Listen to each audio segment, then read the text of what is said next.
Bismillahirrahmanirrahim. Assalamualaikum warahmatullahi wabarakatuh. Alhamdulillahi rabbil alamin. Wassalatu wassalamu ala asyrafil anbiya'i wal mursalin sayyidina Muhammadin wa ala alihi wa sahbihi ajma'in. Amma ba'du. Puji syukur hadirat Allah Subhanahu wa taala. Alhamdulillah. Salawat salam ya roh baginda Rasulullah berupa singkat. Allahumma salli wa sallim ala sayyidina Muhammad wa ala ali sayyidina Muhammad. Bapak Ibu, orang tua kami, seluruh jamaah Masjid Baitul Shalihin yang kami hormati, serta Ustaz yang sama-sama kita muliakan. Alhamdulillah, kita lanjutkan kembali pengajian pegangan kita Ahad pagi ba'da subuh. Untuk mengambil berkah daripada pengajian kita ini, mari sama-sama kita mulai dengan membacakan basmalah. Bismillahirrahmanirrahim. Dan berikutnya kami serahkan kepada Ustaz.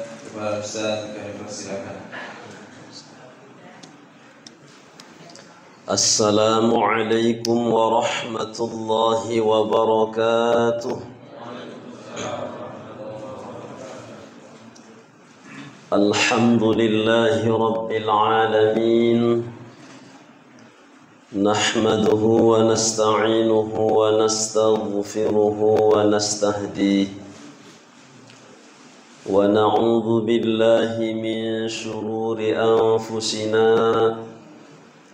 وسيئات أعمالنا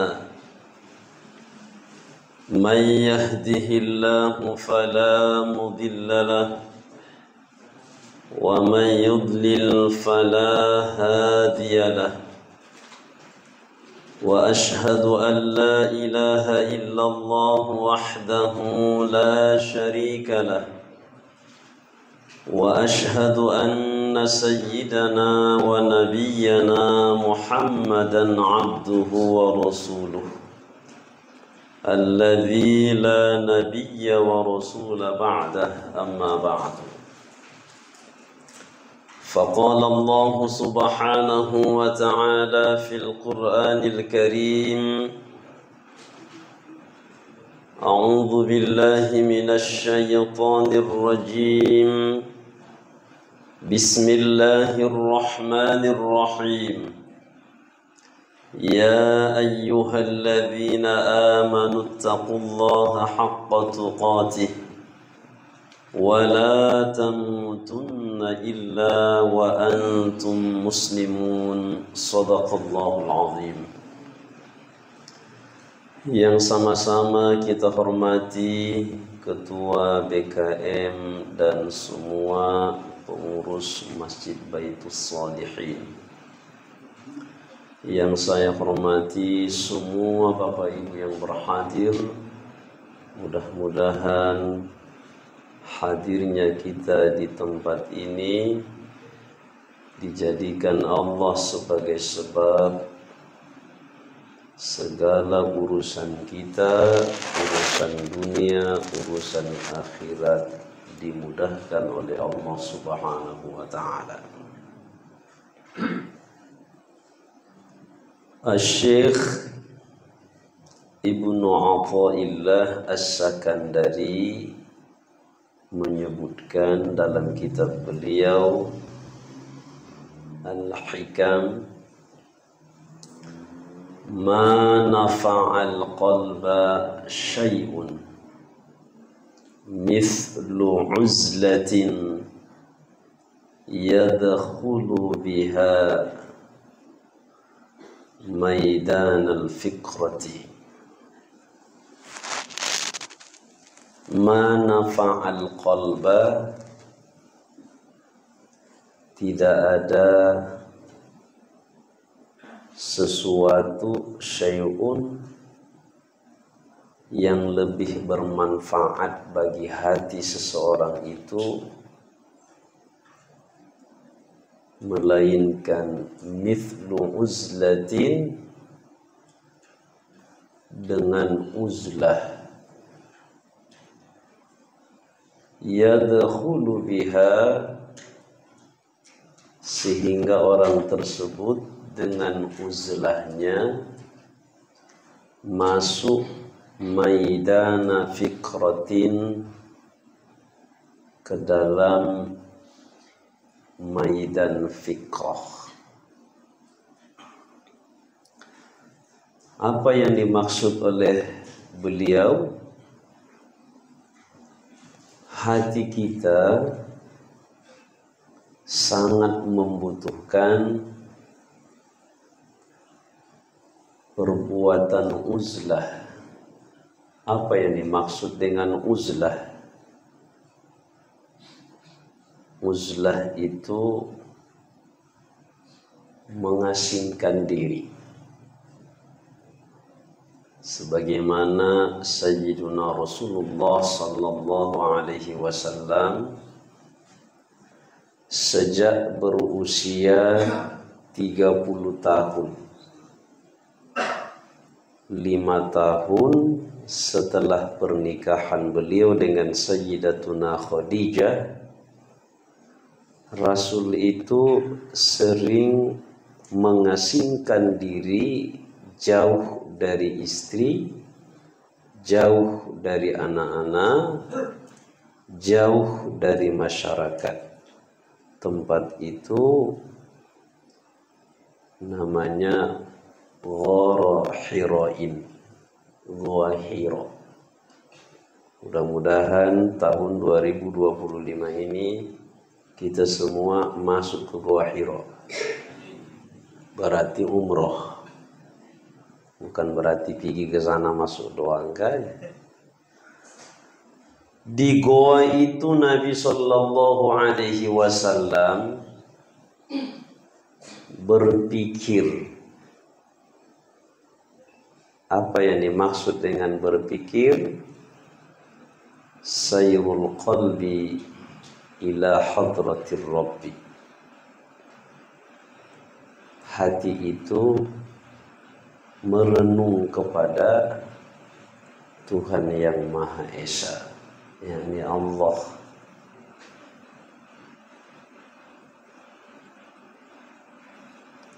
Berapa lama Nabi di goa itu? 10 tahun.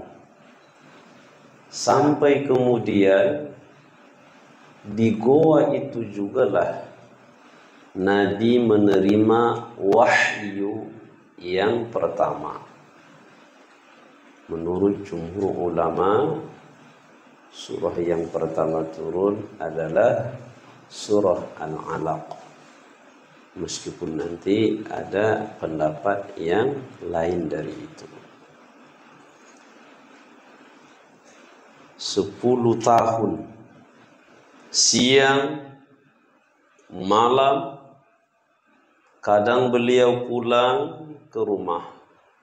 Kadang istri beliau Sayyidatuna Khadijah yang datang ke gua itu. 5 kilo dari rumah beliau ada. Jadi Nabi didukung oleh istrinya untuk uzlah. Bahasa Padang bolaknya namanya kontemplasi, mengasingkan diri. Itu ya bahasa kita ya. 10 tahun merenungi kehidupan, merenungkan kekuasaan Allah. Karena Nabi merasa resah melihat kehidupan orang-orang yang ada di kota Mekah pada saat itu, di mana mereka melakukan banyak perbuatan-perbuatan yang tidak normal. Membunuh hal yang biasa, bersenang-senang dengan lawan jenis tanpa ada ikatan pernikahan, itu sudah menjadi hal yang tidak aneh lagi. Anak mereka lahir perempuan, itu pun dibunuh, dianggap sebagai aib. Jadi tidak normal cara berpikir manusia pada saat itu, sehingga disebutlah zamannya zaman jahiliyah. Apa itu jahiliyah? Jahlun artinya naoto-oto. Kalau kasar kali kalau dibilang orang Medan, bodoh. Dari segi mana mereka itu bodoh orang-orang yang ada pada saat itu? Dari segi mana yang baik, mana yang tak baik, tidak ada aturannya. Senang dia dibuat. Hal yang kecil diperbesar. Tapi kalau untuk mengetahui jejak orang, mereka itu pintar. Sehingga di waktu kami mondok di kampus tuh menyelesaikan setara 3, ada mata kuliah kami studi naskah. Studi naskah itu membaca naskah hidupnya orang-orang jahiliyah pada saat akan hadirnya Nabi sebagai Rasul. Orang-orang pada saat itu menguasai ilmu-ilmu, termasuk andai ada orang yang lewat di pasir saja, telapak kakinya itu, bekasnya, itu bisa mereka dengan ilmunya mendeteksi ini laki-laki atau perempuan, usianya berapa, tinggi badannya seperti apa. Kayak sidik jari. Begitulah mereka pintar dalam hal itu. Tapi untuk ketuhanan sangat betul-betul tidak masuk akal. Mereka buat Tuhannya roti, habis dibuat Tuhan itu dalam bentuk patung dengan roti, dari roti, lalu dimakannya, disembahnya, kemudian dimakan. Ada yang menjadikan batu sebagai Tuhan, ada yang menjadikan api sebagai Tuhan, ada yang menjadikan matahari sebagai Tuhan. Semua itu tidak masuk akal, sehingga zamannya disebut zaman jahiliyah. Nah, Nabi Shallallahu Alaihi Wasallam melakukan uzlah untuk memikirkan tentang ciptaan-ciptaan Allah. Sayyidatuna Khadijah membantunya. Nah, dalam Thariqah An-Naqsabandiyah, pesantren kami itu namanya Pondok Pesantren Syekh Ahmad Daud An-Naqsabandi. Guru kami mendapati thariqah dari ayahnya, namanya Syekh Uthman Ahmad, mendapati thariqah dari ayahnya Syekh Ahmad Daud. Syekh Ahmad Daud mendapati sanad thariqahnya kepada Syekh Abdul Wahab Rokan. Syekh Abdul Wahab Rokan mendapat sanad thariqahnya ke Jabal Abi Kubais, itulah Syekh Sulaiman Zuhdi. Jadi dalam thariqah Naqsabandi, berzikir itu masuk ke dalam kelambu. Dikritik orang, kenapa berzikir dalam kelambu? Kalau orangnya mengkritik itu tidak ada dasar ilmu, cuman mau menjelekkan saja, jawabannya ringan, supaya dia saat berzikir nggak kena nyamuk, aman dari nyamuk. Kalau berzikir kan diganggu nyamuk, nggak khusyuk. Nah, itu jawaban untuk yang nggak ngaji dan dia protesnya bertanya kenapa pakai kelambu gitu. Nah, di dalam kelambu itulah orang yang salik suluk perjalanannya, orangnya disebut dengan salik. Ditanya saya, Ustaz, apa memang berzikir harus begitu? Ada gurunya dan ada pembayahan, kata beliau. Jadi saya bilang, thariqahnya katanya thariqah Naqsabandiyah. Thariqah Naqsabandiyah itu pendirinya Syekhnya adalah Syekh Bahauddin An-Naqsabandi. Beliau itu orang Uzbekistan. Di Termes.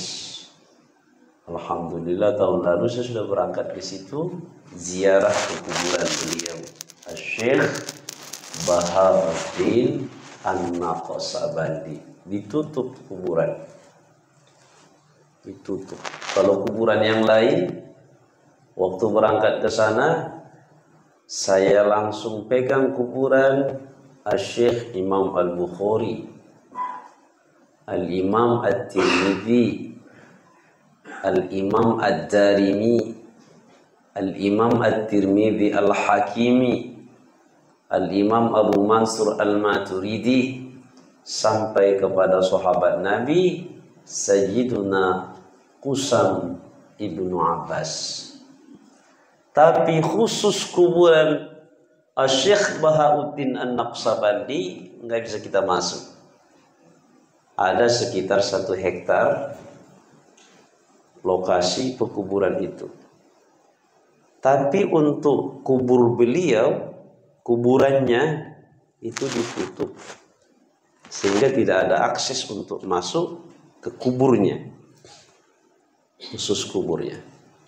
Kalau ibu ziarah ke Besilam, bisa masuk ke dalam kuburannya, langsung dipegang pun batu-batunya itu bisa. Ke kubur yang lain juga demikian. Bisa kita pegang, kecuali kuburan Syekh Bahauddin An-Naqsabandi. Lalu saya tanya, kenapa dibuat begini? Informasinya ada keajaiban pada kubur beliau, sehingga takut nanti orang syirik, maka dibuatlah pagarnya sedemikian. Katanya kecium aroma yang sangat harum dari kubur beliau. Itu nanti kalau misalkan dibuat terbuka, bisa masuk langsung pegang kuburannya, khawatir orang ada kesyirikan, maka ditutup dia. Dari beliaulah di Uzbekistan, kemudian sanadnya bersambung ke seluruh dunia. Sayangnya belakangan di negeri tercinta kita ini, yang mengatasnamakan dia sebagai pengikut Thariqah An-Naqsabandiyah, ada yang oknumnya melenceng. Jadi thariqahnya benar, diakui oleh ulama sedunia, tapi tiba pada oknum tertentu menyalahgunakan. Sehingga kalau mau hari raya nggak ada lagi metode hisab ru'yah, cukup gurunya tunduk. Hari ini kita puasa, hari ini kita lebaran. Nah itu nggak benar. Dan ada lagi yang mengatakan ahli zikir tidak usah kalian ngaji fikih, ngaji-ngaji taharah, ibadah, munakahah, muamalah, jinayah, itu kan kulit-kulit katanya. Kalau kami langsung zikir ini ke intinya. Kalau kalian kulit, maunya ditanya bapak tuh, bapak mau dikasih durian gak ada kulit yang sudah masuk angin? Pasti jawabannya nggak mau. Jadi kita nggak boleh memisahkan antara syariat, thariqah dan haqiqah. Itu sejalan. Ibarat tubuh kita ada daging, ada darah, ada tulang. Tulang aja orang mau datang ke rumah ibu melamar anak ibu, nggak mau itu ibu. Tulang aja datang, nggak mau ibu. Atau daging aja nggak ada tulangnya, nggak mau. Tapi dengan satu kesatuan dari yang tiga itu, jadilah seseorang fi ahsani taqwim, bentuk rupa yang sangat indah. Agama itu pun demikian. Islam iman, ihsan bersatu sehingga dia bisa ittiba kepada Nabi. Nah, dalam thariqah Naqsabandiyah tadi zikirnya ada yang masuk ke lampu. Apakah zikir mesti masuk ke lampu? Jawabannya tidak. Alladzina yadhkuruna Allah qiyaman wa qu'udan وعلى جنوبهم ويتفكرون في خلق السماوات والأرض ربنا ما خلقت هذا باطلا سبحانك فقنا عذاب النار. Lalu kalau begitu kenapa harus pakai ke lampu? Yaitu kan supaya khusyuk. Itu ibaratnya dalam kelambu itu uzlah. Enggak lagi kita lihat orang, orang pun enggak melihat kita lagi. Sehingga kita bisa membayangkan bagaimana Sayyiduna Rasulullah sallallahu alaihi wasallam di kegelapan malam, sunyi, tak ada orang yang dekat dengan beliau, melakukan perenungan di Goa Hiro itu. Sekarang aja sudah canggih, listrik di mana-mana. Tapi kalau di Goa Hiro itu malam-malam gelap juga. Bayangkan pada masa Nabi gelap gulita. Ibu saja sama bapak kalau misalkan besok subuh mati lampu sekota Medan. Sementara bulan kalau Bapak Ibu lihat sudah kembali kepada sabit. Karena sudah mau berakhir bulan Dzulqa'dah. Makin kecil itu bulan, maka cahaya makin sedikit, malam pun akan gelap. Di kota Medan ini mati semua lampu. Ibu subuh-subuh mau berangkat ke masjid, mungkin ketakutan. Saat ibu berjalan, okelah ada senter. Dari bawah pohon kuini sebelah rumah ibu, muncul suara kucing, pasti ketakutan. Yang enggak ketakutan berarti sudah banyak itu, rame orang, 10 orang. Kalau satu ketakutan itu. Nabi sendiri. Kalau di dunia kita sendiri menjerit, mungkin ada orang yang mendengar. Sekarang bayangkan kalau kita di kuburan. Di kuburan itu tak ada orang yang menjadi teman bagi kita di sini. Tiada lagi gunanya harta, kawan karib, sanak saudara, tinggal nggak ada itu. Kalaupun suami bilang, "Dek, abang siap sehidup semati dengan adek," katanya. Pas memasukkan istrinya ke liang lahat, tak ada yang menengok. Keluar tangan istrinya menyentuh betis suaminya. Apa kata suami? Dek, nggak ada cerita cinta dulu lagi katanya. Pergi dia tuh. Itu suaminya yang dia ucapkan sehidup semati. Bagaimana dengan orang? Ustadz pun lari dia. Di kuburan tak ada lagi teman. Jadi hidup ini berzikir itu pada saat mengasingkan diri, membayangkan kita itu di liang lahat. Ingat kali saya pada saat menerima thariqah Naqsabandiyah dari guru saya Syekh Utsman Ahmad, tengah malam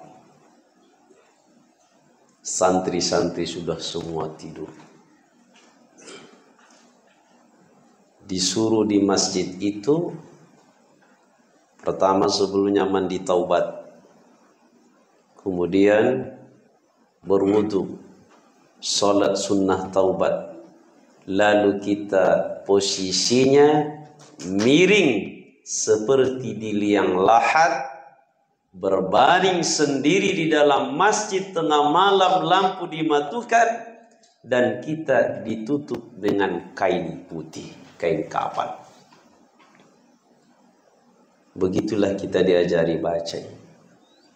Bayangkan pada saat mandi itu engkau dimandikan oleh orang, mandi jenazah. Engkau berwudu diwudukan oleh orang, lalu engkau mengasingkan diri di masjid itu, di kuburan dimasukkan orang miring kanan. Nabi pun dah mengajari kita kalau tidur miring kanan, jangan terlentang. Udah terlentang, kaki merangkak, tangan pun begini. Apa kata jin? Ngeri kali ibu ini tidur, kata jinnya. Yang bisa membuat begitu nggak bisa miring, miring kanan salah, miring kiri salah, telungkup apalagi paling salah, ibu-ibu yang sedang hamil lah itu. Nggak tahu kalau bapak-bapak modelnya kayak orang hamil. Ada juga kan, perutnya besar. Itu macam mana telungkup tuh? Nanti ditanya dulu orang yang sedemikian. Jadi bayangkan di liang lahat, miring kanan. Maka ibu kalau tidur miring, tangannya begini. Tapi susah Ustaz, kami tidurnya spring bed, yang paling mewah tuh katanya. Udah dicoba aja itu. Tapi kalau sudah tua lebih enak sebenarnya tidurnya di papan aja, kembali ke zaman dulu. Kenapa? Menjadi terapi. Mana yang sakit tulang, pinggang, tidur di papan tuh. Maka Nabi tidurnya nggak di spring bed. Nabi itu tidur di atas tikar yang dijalin dari daun kurma. Sehingga pada saat Nabi bangun, kelihatan di badan beliau itu bekas dari tikar. Nabi walaupun tidur, yanamu ainaihi wala yanamu qalbuhu. Mata Nabi itu tertutup, tapi hatinya terus zikir. Beda dengan kita. Mata terbuka, duduk di majelis ilmu, hatinya tak kemana-mana. Tapi itu bukan di majelis ini. Kalau di majelis ini, saya melihat ibu bapak sedang mengucapkan Allah, Allah, Allah, Allah. Betul bu? Alhamdulillah. Kalau yang sudah tidur, tertutup matanya, itu bukan Allah lagi. Itu sudah pergi kemana-mana itu, melayang-layang, mimpi dia. Nah, jadi Nabi Shallallahu Alaihi Wasallam mengasingkan diri itu bagaimana untuk menenangkan jiwa. Maka itulah yang ditiru dalam thariqah Naqsabandiyah. Umpamanya berzikir itu mengasingkan diri, ditutup dalam kelambu, mengenang ke masa Nabi. Kita semua syariat-syariat yang kita lakukan sekarang mengenang. Sebentar lagi kita Idul Adha, mengenang bagaimana Nabi Ibrahim alaihissalatu wassalam mengorbankan anak yang sangat dicintai untuk Allah. Nah, maka kita harus menggunakan pikiran kita merenung masa dulu, mengenang yang dulu-dulu, maksiat yang kita lakukan, ingat lalu mohonkan ke Allah supaya diampuni. Kalau disuruh kita dibukalah, andailah ada flashdisk yang sudah menyimpan semua aktivitas kita di masa dulu. Ibu sekarang usianya sudah 60, 70. Disuruh untuk melihat video dari 17 tahun. Mungkin ibu ada yang melihat, kayaknya bukan saya itu yang buka aurat. Bapak-bapak yang pada saat mudanya banyak melakukan perbuatan yang tak wajar. Nah, itulah yang harus dikenang. Kenanglah, kenang. Mengenang itu pada saat sendiri. Saat sendiri itu berdiri, duduk, berbaring, kita ingat Allah. walaupun kita tetap di rumah, sediakan waktu sebentar saja, tinggalkan istri, tinggalkan anak, mungkin pada saat tengah malam, astagfirullah, ingatlah dosa yang diperbuat, mohonkan ampun kepada Allah. Disitulah berpikir. Tafakkaru fi khalqillah wa la tafakkaru fi dzatillah. Pikirkanlah semua ciptaan Allah, jangan pikirkan zat, bentuk seperti apa Allah, nggak boleh. Tapi yang dipikirkan adalah semua ciptaan Allah. Wa yatafakkaruna fi khalqis samawati wal ardi. Dia memikirkan semua ciptaan Allah. Khalaqas samawati bi ghairi 'amadin tarawnaha wa alqa fil ardi rawasiya an tamida bikum. Ada langit tanpa tiang, ada bumi tanpa gantungan. Ya Rabb, kuasa Engkau menciptakan ini semua. Kami hidup di permukaan bumi ini. Hidup mati, inna salati wa nusuki wa mahyaya wa mamati lillahi rabbil alamin. Yang bisa kita merenung dan memikirkan itu pada saat sendiri. Kalau lagi rame-rame makan nggak bisa, susah. Kalaupun bisa, sulit. Makanya ada momennya kalau sama orang yang tampak-tampak seperti itu nggak bisa kita buat. Kalau saat makan misalnya, mana cocok sama orang cerita kematian? Usah makan mati aja, pesta saja nggak cocok sama orang cerita kematian. Ibu karena sudah sepuh, yang menikah tuh cucu, rame orang, nyanyilah ini. Bila Israel datang memanggil, pengantin baru yang tua tuh lemas, tengok-tengokan. Ini baru kita menikah sudah bila Israel katanya kan. Momennya nggak pas.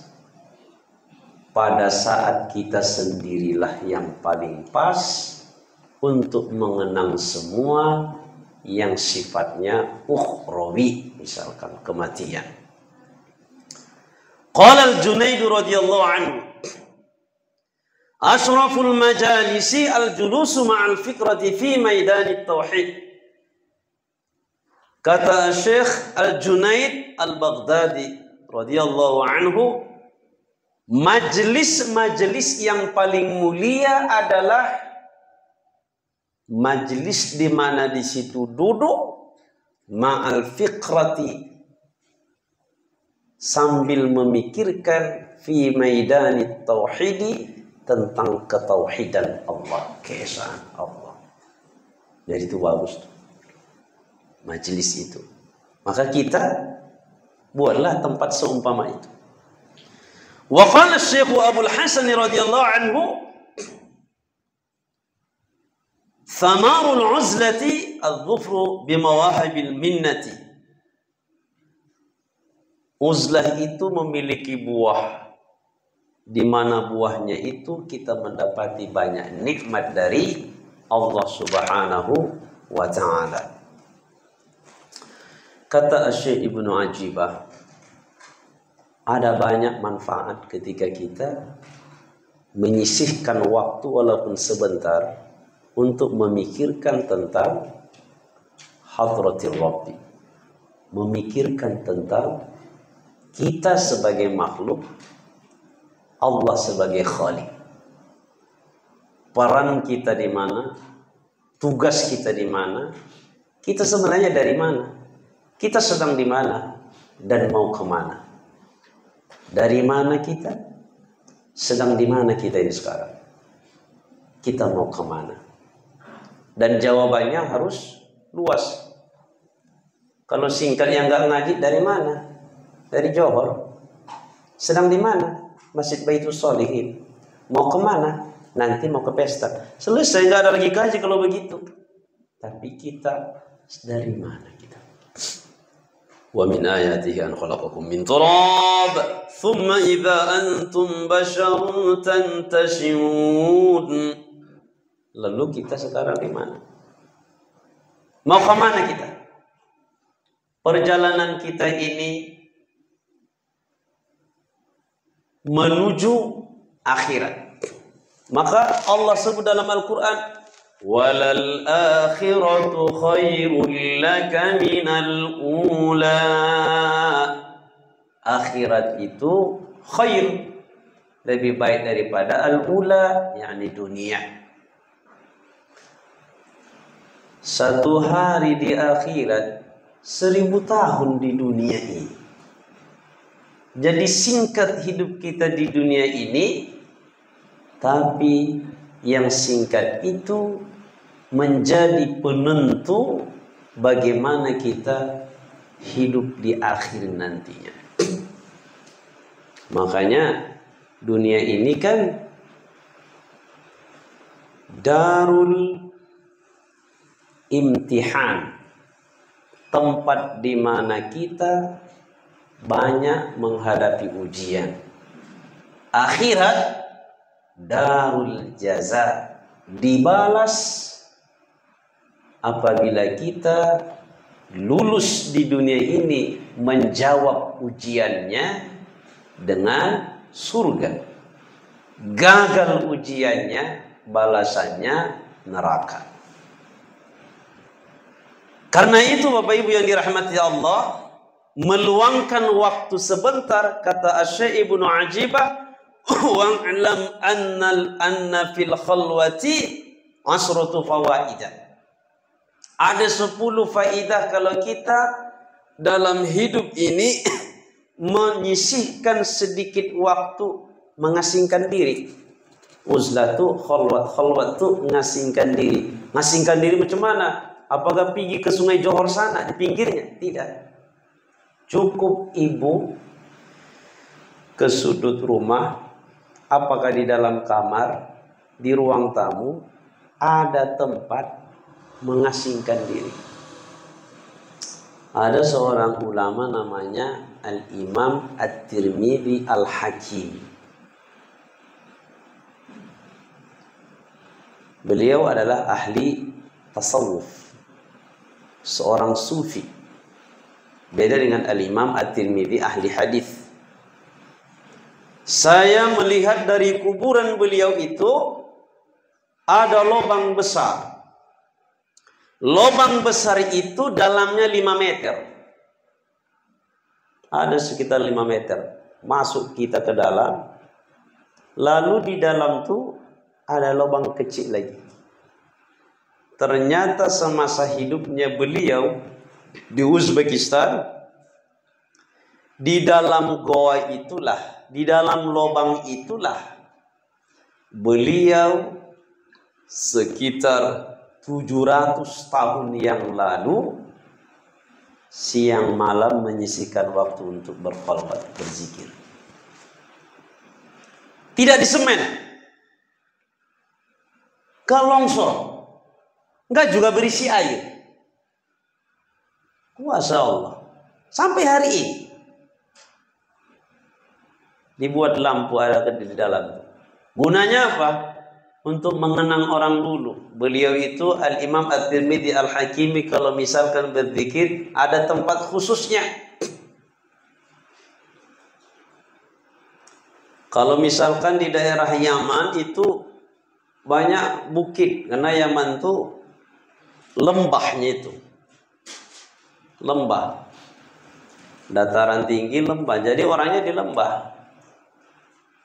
Jadi gak heran kalau misalkan di sana tuh masyarakatnya kuburannya mencari yang dataran tinggi. Saya sudah ziarah ke kuburan Al-Imam Ubaidillah, Imam Al-Muhajir yang sekarang lagi diperdebat-debatkan oleh orang tentang nasabnya Bang Alawi. Kalau saya mengambil satu kesimpulan, ngapain ngurusin turunan orang? Kita aja nggak jelas kalau misalkan disuruh menyebut siapa nama ayahnya, ini kakekmu, ini kakeknya, nggak tahu lagi saya katanya. Nah, di situ Imam Muhajir umpama itu di bukit. Kenapa? Karena takut banjir.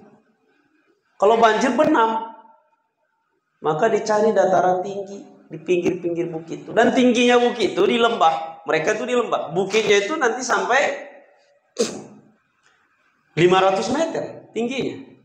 Tinggi. Jadi di lembah. Sehingga mereka itu kalau yang berzikir itu ada yang mencari goa. Goa di goa-goa. Di Tarim itu kan. Kota para wali. Banyak yang wali di situ. Cuman kalau ada orang bilang nggak kalah juga sama di Medan. Iya, di Medan banyak juga wali murid. Oh, di situ wali Allah, di sini pun banyaknya wali. Cuman nggak tahu kita yang mana walinya. La ya'riful waliyya illa waliyullah. Nah, jadi siapa saja bisa jadi wali. Ibu, bapak bisa jadi wali. Tapi untuk mengenal dia wali sudah atau belum, hanya wali. Jadi kalau ustadz nggak kenal, kenapa? Karena ustadznya belum wali. Kalaupun dipaksakan wali, wali murid. Nah, jadi manfaat berkhulwat itu satu. Ada 10 kata beliau. Satu, as-salamatu min afatil lisan. Kalau kita sempatkan untuk mengasingkan diri, itu membuat kita as-salamatu min afatil lisan, selamat dari kehancuran karena lisan. Banyak orang sengsara karena lisan. Sekarang bisa tulisan.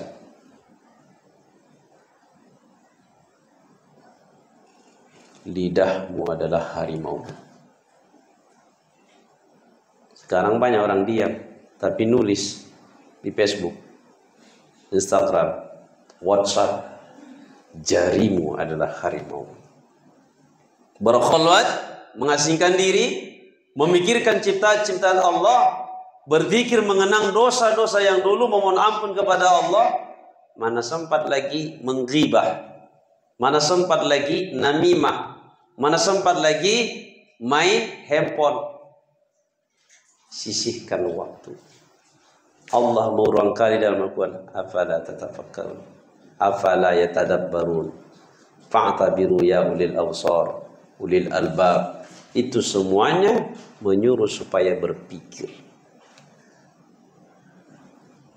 Orang yang gak mau berpikir itu akalnya jadi buntu. Akal yang buntu, orientasi hidupnya hanya dunia saja. Alah ustadz itu sok suci. Sok suci pula dibilangnya.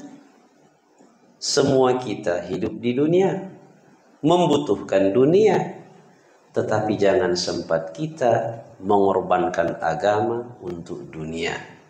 Jadikanlah dunia ini sebagai sarana untuk bisa menggapai ridho Allah Ta'ala. Semua kita butuh dunia. Mana ada kita yang bisa sholat khusyuk kalau sudah 5 hari nggak makan di sini?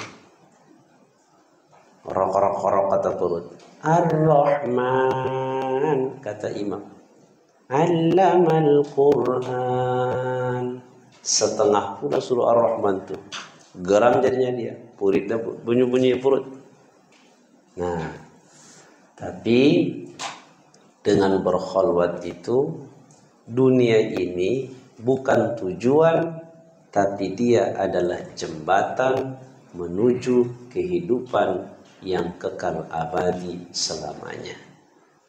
Jadi khulwat itu manfaatnya untuk diri kita supaya selamat dari hancurnya karena lisan.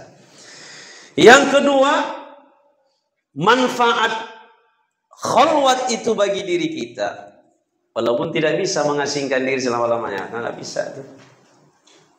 Kalau ada pun bapak di sini begitu pulang kajian membilangkan ke ibu, bu, jangan dulu telepon, SMS. Mau kemana pak? Saya mau mencari lubang di pinggir Sungai Johor sana. Jangan ganggu. Nggak juga bisa begitu, ya. Tiba-tiba ada lubang di pinggir Sungai Johor tuh, Sungai Didi itu. Apa lubang itu? Pasti si bapak itu berubah sebutannya. Nggak lagi waras. Lain dibilang orang.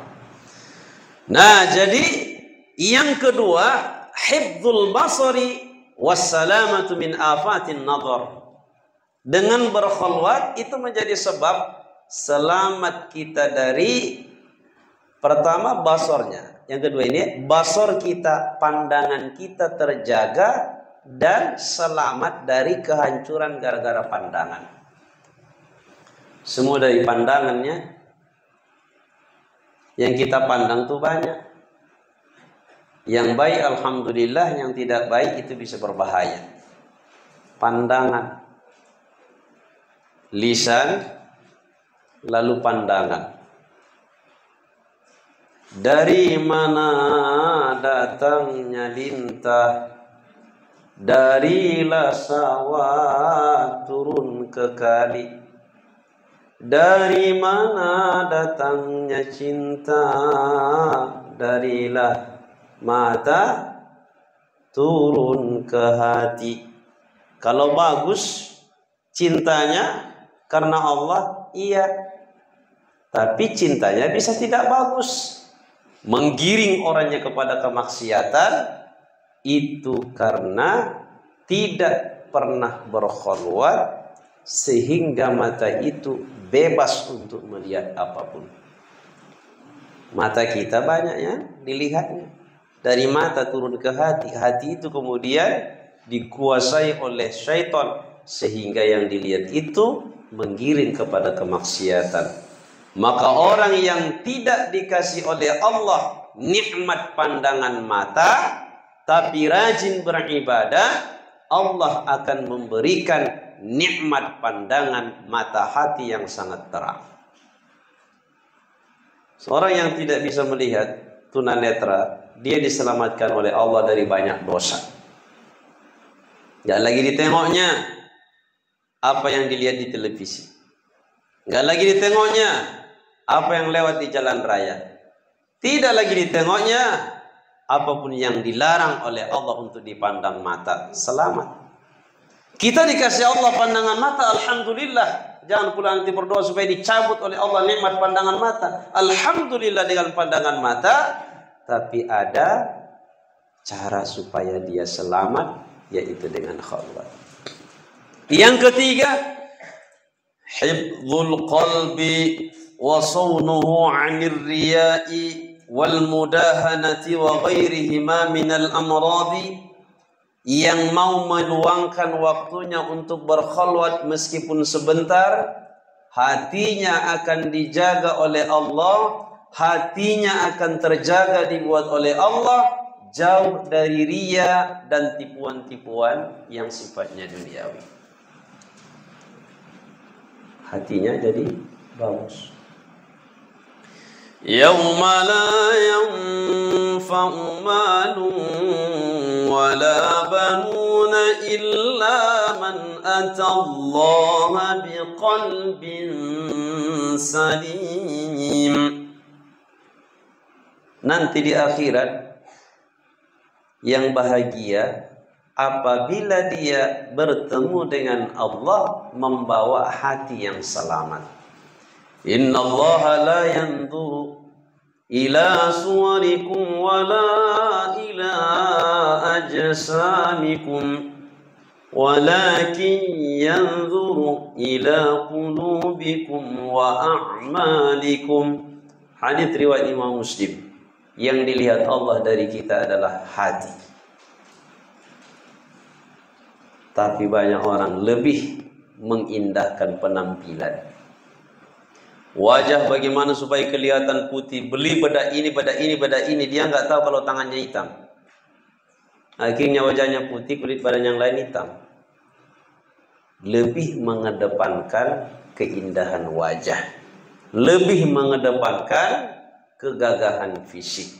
Padahal Allah melihat hatinya. Berarti kita sadar tidak sadar memprioritaskan pandangan orang daripada pandangan Tuhan. Yang keempat, husuluz zuhdi fid dunya wal qana'atu minha. Husuluz zuhdi fid dunya wal qana'ati minha.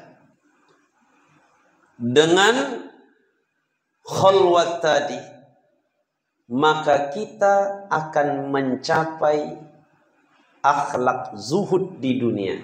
Udah kita kaji apa itu zuhud. Wal qana'atu min hadan. Dia hidup ini akan merasa cukup. Qana'ah.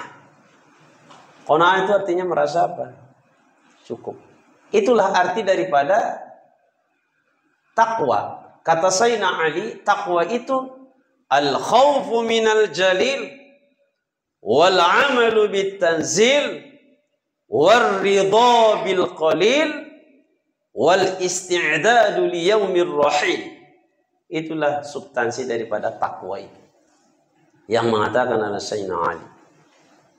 Takwa itu substansinya harus takut sama Allah. Wal amalu bit tanzil, mengamalkan Al-Quran. War ridha bil qalil, dikasih Allah sedikit harus ridho. Dunia dikasih Allah sedikit, ridho. Dengan ridho sedikit akan terasa banyak. Tapi kalau tak syukur, tidak ridho, lawannya kufur, berontak, sebanyak apapun dikasih oleh Allah akan terasa sedikit. Yang keempat, wal isti'dadu li yaumir rahil, mempersiapkan diri untuk perjalanan ke akhirat. Nah, itulah dia takwa. Dengan khalwat tadi, manfaatnya dalam hidup kita lahir zuhud. Apa itu zuhud? Hidup ini bukan dunia tujuannya. Memang hidup di dunia, tapi itu bukan tujuan utama. Namun dia menjadi wasilah mencari tujuan utama. Ilahi anta maqsudi wa ridhaka matlubi. Tuhan yang kita maksud, ridhonya yang kita cari. Jadi yang kita cari ridho. Kalau udah ridho, apapun dibuat sama orang yang ridho, apapun yang dibuat, kalau udah ridho dia sama kita, semua jadi bagus tuh. Dulu ibu waktu gadis, sebelum menikah sama bapak, apapun yang ibu buat, oleh si bapak memandang bagus itu. Ribut banget. Apa kata si bapak? Saya aman, nggak apa-apa. Jatuh, langsung ditolong. Kenapa? Karena dia sudah ibu dapat ridhonya. Setelah menikah, berkurang ridho tuh. Batur sikit, alam minum obat. Disuruh minum obat. Padahal apa salahnya ibu batuk? Ibu mau jatuh, hei mata. Kenapa ngomong begitu sama istri? Dulu sayang-sayang. Karena ridhonya sudah berkurang. Kalau ridho, semua akan bagus. Yang kita cari ridhonya Allah. Bagaimana supaya ridho Allah itu kita dapat? Mudah saja. Takut saja sama Allah. Bagaimana orang takut tuh? Apa yang disuruh dikerjakan. Apa yang dilarang ditinggalkan. Ridholah Allah itu. Ibu kenapa misalkan si bapak berubah dari dulunya bagus, sekarang gak bagus lagi cara dia? Karena ibu melanggar apa yang diinginkan oleh si bapak. Mau makan si bapak, kata ibu, ambil sendiri, makan sendiri. Lahir pun dulu sendiri, kata. Naiklah si bapak, darahnya. Nah, berarti asal muasal sifat bapak demikian, nggak disadari oleh ibu, dari ibu juga. Tapi kalau ibu di sini saya lihat baik-baik, insya Allah ya. Yang ibu baik, insya Allah usia suaminya panjang. Tapi yang merepet-repet terus, pendek suaminya itu. Yang kelima, assalamatu min suhbatil asrari wa mukhalatatil ardhal.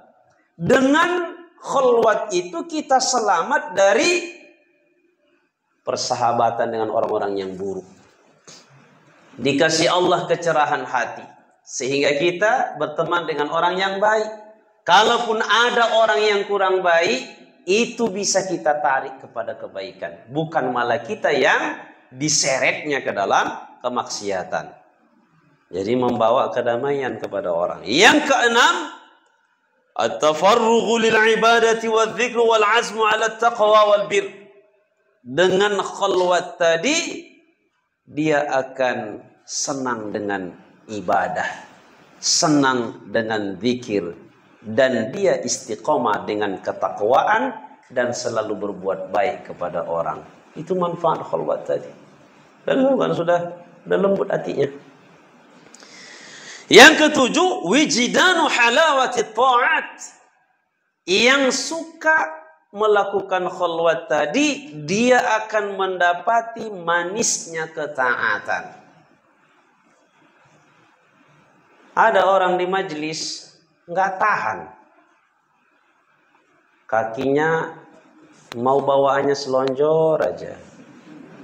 Bukan kalau ada selonjor, jadi kena sakit itu. Ini maksudnya ada orang baru ngaji nggak nyaman. Tapi kalau dibawa dia ke bioskop, diam dia 2-3 jam, tahan begini. Gak ada yang sakit.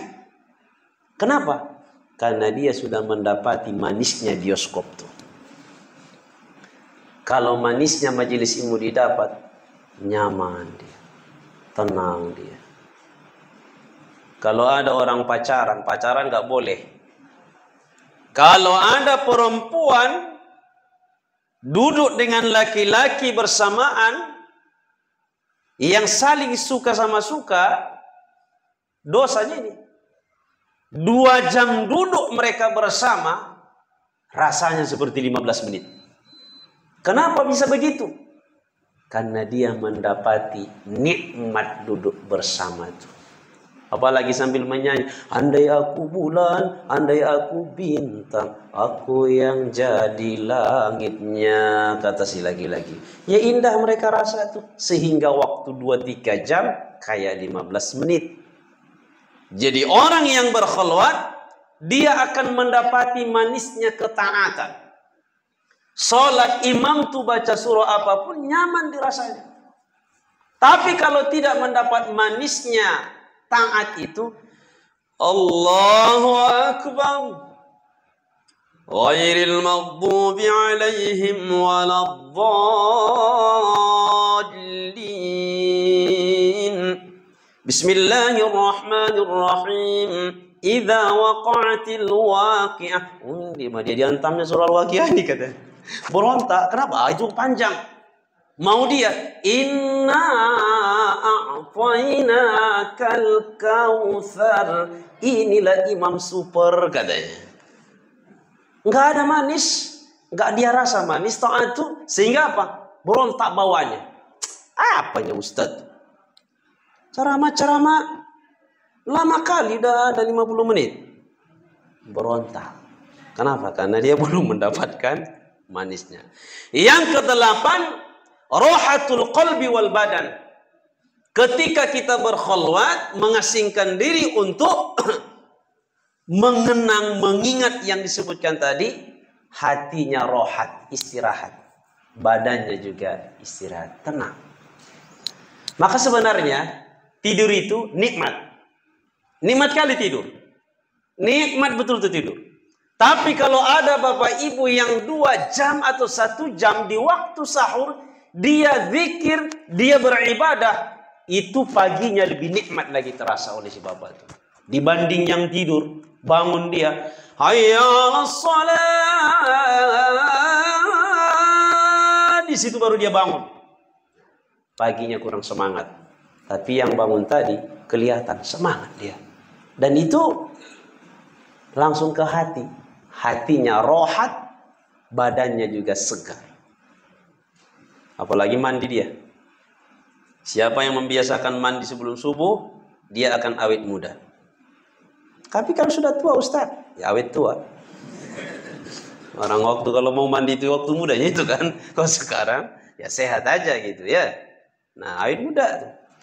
Yang ke-9, faidahnya apa? Siyanatu nafsihi wa dinihi minat ta'arrudi lisyururi wal khusumati allati tujibuha al-khilqah. orang yang berkhulwat itu akan terjaga agamanya dari keburukan-keburukan. Sebentar aja mengasingkan diri, tapi manfaatnya sangat besar. Mobil itu, sepeda motor tuh, mana boleh lama-lama di SPBU? Sebentar aja itu. Berapa? 100.000. Barcode katanya. Ada barcode. Udah, cepat. Nanti tahu orang. Isi 100.000. 100.000 pertalite, 100.000 bensin, udah berapa kilo perjalanan? Hanya sebentar saja. Maka khulwat tadi sebentar, tapi dia untuk keeksisan hidup kita, terjaganya agama. Yang terakhir, at-tamakkunu min ibadati tafakkuri wal i'tibar. Yang melakukan khulwat tadi, dia akan menjadi orang yang kuat berpikirnya dan kuat untuk menjadikan semua yang terjadi i'tibar. Kalau ada pun yang salah, dia tidak menyalahkan. Dia langsung narik ke diri. Ya Allah, selamatkanlah saya, anak-anak saya, supaya tidak ikut narkoba ya Allah. Nggak langsung dimakinya itu orang, tapi dia tarik ke diri. Andai saya yang begitu ya Allah, hancurlah keluarga saya. Alhamdulillah engkau jaga saya. Itulah Bapak Ibu manfaatnya kita berkhulwat. Walaupun tidak mengasingkan diri meninggalkan semua orang, tapi sisihkan waktu untuk berkhulwat kepada Allah. Mungkin di malam hari bangun mengasingkan diri di ruangan tersendiri, mohonkan ampun ke Allah. Mudah-mudahan dimudahkan Allah kita melakukan apa yang dikaji ini, agar selamat kita, bahagia kita di dunia, bahagia di akhirat. Ada yang mau ditanya Bapak Ibu? Alhamdulillah. Kalau sudah selancar dah pas lah itu. Subhanakallahumma bihamdik asyhadu an la ilaha illa anta astaghfiruka wa atubu ilaik. Walhamdulillahi rabbil alamin. Alhamdulillahi rabbil alamin wassalatu wassalamu ala asyrafil anbiya'i wal mursalin wa ala alihi wa sahbihi ajma'in. اللهم انفعنا بما علمتنا وعلمنا ما ينفعنا وارزقنا علما ينفعنا برحمتك يا ارحم الراحمين. اللهم فقهنا في الدين وعلمنا التأويل. اللهم أعنا على ذكرك وشكرك وحسن عبادتك. ربنا آتنا في الدنيا حسنة وفي الآخرة حسنة وقنا عذاب النار. وصلى الله وسلم على سيدنا محمد وعلى آله وصحبه أجمعين والحمد لله رب العالمين. السلام عليكم ورحمة الله وبركاته.